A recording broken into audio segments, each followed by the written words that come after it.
ایک سوال یہ آیا ہے، آدمی زندہ رہتا ہے امام کے پیچھے نماز پڑھتا ہے، اور آدمی مر گیا تو امام اس کے پیچھے نماز پڑھتا ہے، تو امام آگے اس لیے ہوتا ہے کہ اس کی اقتدا کی جاتی ہے، جنازے کی اقتدا نہیں کی جاتی۔ جو نماز جنازہ ہے وہ اصل میں دعا ہے، وہ دعا ہے، اور یہاں سے ایک ثبوت ملتا ہے کہ جب کسی چیز کے لیے دعا کی جاتی ہے تو وہ چیز سامنے رکھی جاتی ہے، اس لیے فاتحہ میں کھانا بھی سامنے رکھا جاتا ہے، اس لیے پیچھے نہیں رکھا جاتا۔ اور کچھ لوگوں کو دعا کے لیے بڑی چڑ ہے کہ سامنے کیوں رکھتے ہیں، ان کو بولا جنازہ پیچھے رکھا کرو اور سامنے دعا کرا کرو، اللہ اس کو بخش دے، یہ کر دے۔ اس میں بھی یہی الفاظ آتے ہیں، اللہ بخش دے ہمارے اگلوں کو، ہمارے پچھلوں کو، ہماری مطلب یہ دعا، یہی ترجمہ ہے اس کا، اگر آپ ترجمہ دیکھیں تو بخشش کی دعا ہے وہ۔ نماز جنازہ اس لیے کہا گیا کہ چونکہ نماز کے ارکان اس میں ایک پایا جاتا قیام اور تکبیر تحریمہ، اس لیے نماز جنازہ اس کو لفظ استعمال کیا گیا۔ تو اس میں مردے کی اقتدا نہیں کی جاتی، امام کی اقتدا کی جاتی ہے، اس لیے امام آگے ہوتا ہے، اور امام کا مطلب ہی ہوتا ہے آپ کا بڑا، تو جو بڑا ہوگا اس کو پیچھے رکھوں گے کہ آپ آگے رکھوں گے؟ میت آپ سے بڑی نہیں ہے، اس لیے اس کی مغفرت کی دعا ہے، اس لیے اس کو سامنے رکھتے ہیں۔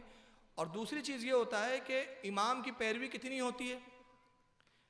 امام سے اگر غلطی ہو جائے نماز میں تو امام سجدہ سہو کرے گا تو آپ کو بھی کرنا پڑتا ہے، تو آپ بولو گے کہ امام صاحب آپ نے غلطی کی، آپ سجدہ سہو کو، میں نہیں کروں گا، تو کہا جائے گا نہیں، اس کا فرما بردار ہے تو اس کا مطیع ہے، اس کی اقتدا میں ہے، تو جو اس کی غلطی وہ تیری غلطی۔ اور اسی سے امام ابو حنیفہ کا مسلک اور واضح ہو جاتا ہے۔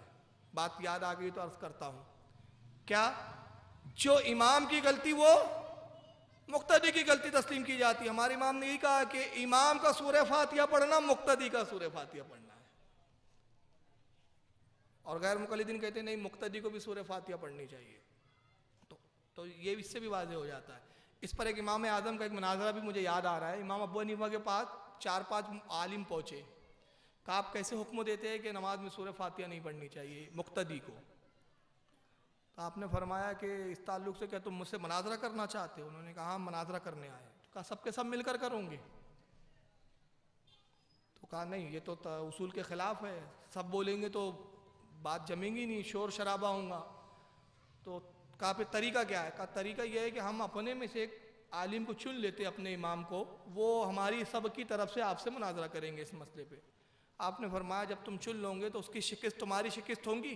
بولے ہاں۔ اس کا جیتنا آپ کی فتح ہوں گی؟ کہا میں مناظرہ جیت گیا۔ کہا کیسے، ابھی تو ہوا ہی نہیں مناظرہ؟ کہا مناظرہ ہو چکا، جب تم نے تسلیم کیا کہ تمہارے امام کی شکست تمہاری شکست، تمہارے امام کی فتح تمہاری فتح، میں بھی تو یہی کہتا ہوں امام کا پڑھنا مقتدی کا پڑھنا۔ امام نے پڑھا تو مقتدی نے پڑھ لیا، یہی تو میں بھی کہتا ہوں۔ بہرحال اس کے بارے میں ہماری حدیث بھی ہے، یہ نا آپ سمجھے کہ یہ قیاس پہ مسئلہ ہے، اس پر حدیثیں بھی ہمارے پاس کہ مقتدی کو خاموش رہنا چاہیے، سورہ فاتحہ نہیں پڑھنی چاہیے۔ تو یہ نماز جنازہ کا جو معاملہ ہے، یہ فاتحہ ہے، اصالہ ثواب ہے، اس کی مغفرت کی دعا ہے، اور یہ فرض کفایہ ہے۔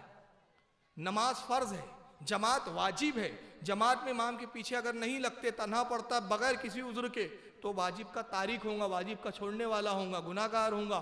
لیکن امام موجود ہے، عذر نہیں ہے، تو جماعت سے نماز پڑھنا واجب ہے۔ مگر جنازے کا حکم کیا ہے؟ فرض کفایہ ہے۔